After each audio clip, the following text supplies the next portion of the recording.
Hello everyone, welcome to this video, and in this video I'm going to show you how you can enable two-factor authentication over on Snapchat.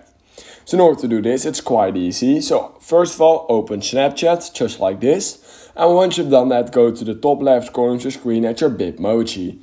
Once you've done that, what you want to do is scroll a bit up till you find the top right corner of the screen at that settings icon. Once you're right here at the bottom, you will find two-factor authentication where you can basically click on, and then you have some information about how it works. Just click on continue and click on let's do it.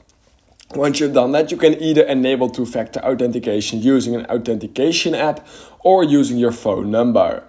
In this video, I'm going to use a phone number because in my opinion that's much easier. So you're going to just click on phone number, but you can choose whatever you want.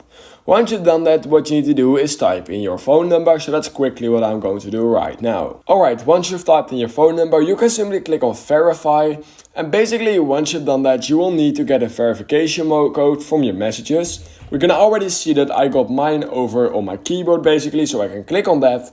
Once I click on continue, it will verify, and you will get some backup codes which are really important. For example, if you lose your phone number, so you can just save screenshot just like that and you're good to go.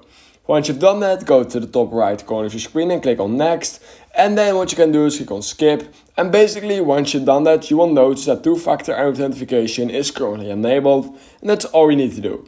So if you learned something from this video, then please consider liking this video and subscribing to my channel, and I hope I will see you in my next YouTube tutorial video.